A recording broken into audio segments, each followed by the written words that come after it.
Hello అండి. ఈరోజు మనం సొరకాయ వెల్లుల్లి కారం ఎలా చేయాలో తెలుసుకుందామండి. ఈ సైజు ఒక చిన్న సొరకాయను ఒకదాన్ని తీసుకున్నాను. సొరకాయ కనుక ముదురుదై ఉంటే ఈ పై తొక్కనంతా తీసేసి ముక్కలుగా చేసుకోవాలండి. లేత సొరకాయ అయితే ఈ తొక్కతో పాటు ముక్కలుగా చేసుకోవచ్చు. సొరకాయల గింజలు ఇలా మెత్తగా ఉంటే ఇది లేత సొరకాయ అండి. గింజలు గట్టిగా ఉంటే ఇది ముదురు సొరకాయ అని. ఇక్కడ చూపిస్తున్నంత సైజు ముక్కలుగా కోసి పెట్టుకోవాలి. ఈ సైజు ఆనియన్ ఒక హాఫ్ సరిపోతుందండి. దాన్ని చిన్న చిన్న ముక్కలుగా కోసి పెట్టుకోవాలి. మీడియం సైజు 2 టమాటాలను కూడా చిన్న చిన్న ముక్కలుగా కోసి పెట్టుకోవాలి. ఒక పాన్లో 2 టేబుల్ స్పూన్ల పచ్చిశనగపప్పు, 1/2 టేబుల్ స్పూన్ జీలకర్ర, 8 నుంచి 10 వెల్లుల్లి రెమ్మలు కొద్దిగా లైట్గా అలా దంచుకోవాలి. ఒక 4-5 ఎండుమిర్చి అన్నీ వేసుకొని బాగా దోరగా వేయించుకోవాలి. ఒక 3 నుంచి 4 నిమిషాల పాటు మీడియం టు లో ఫ్లేమ్లో పెట్టుకొని వేయించుకోవాలి.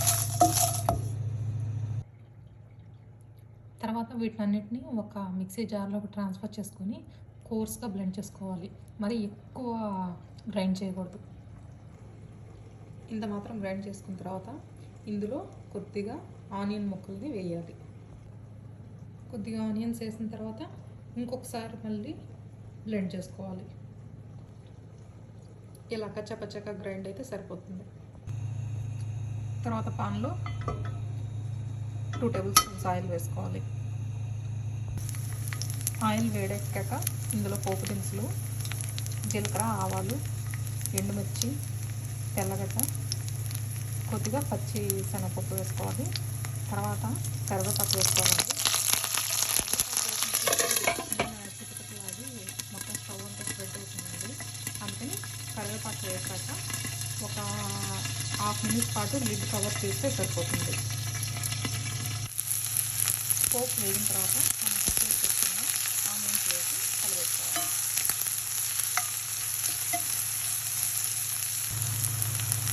ఆనియన్స్ కొద్దిగా వేగాక మనం కట్ చేసి పెట్టుకున్న సొరకాయ ముక్కలు ఇందులో వేసుకోవాలి. ఒకసారి బాగా కలబెట్టుకొని లిడ్ క్లోజ్ చేసి ఒక 3 to 4 మినిట్స్ పాటు ఉడకనివ్వాలి మీడియం ఫ్లేమ్లో.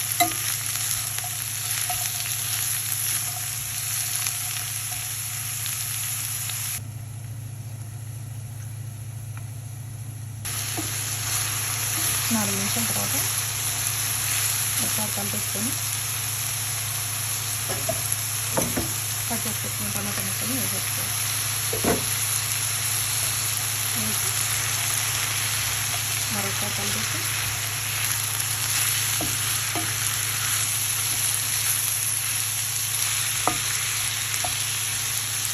లోపల మీడియం ఫ్లేమ్లో ఒక 8 మినిట్స్ పాటు లిడ్ పెట్టి ఉడకనివ్వాలి. ఇందులో ఇప్పుడు కొద్దిగా సాల్ట్,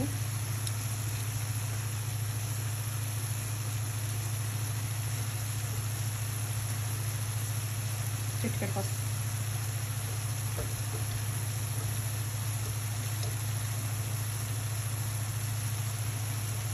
కొంచెం కారం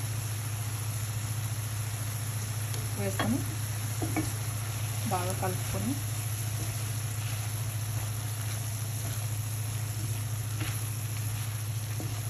లిడ్ పెట్టుకొని ఇంకొక 5 మినిట్స్ పాటు ఉడకనివ్వాలి.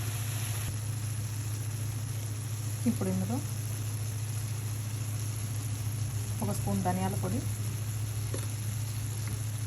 మనం బ్లెండ్ చేసి పెట్టుకున్న పేస్ట్ వేసేసి బాగా కలబెట్టుకోవాలి. మనం టేస్ట్కి తగ్గట్టు సాల్ట్ని అడ్జస్ట్ చేసుకోవాలి.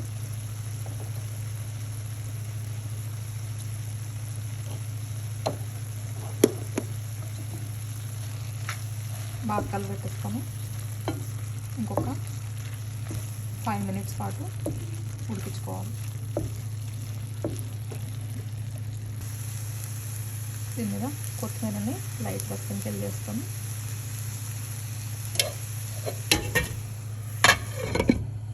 లో ఫ్లేమ్లో ఒక 5 మినిట్స్ ఉడికిస్తే సరిపోతుంది.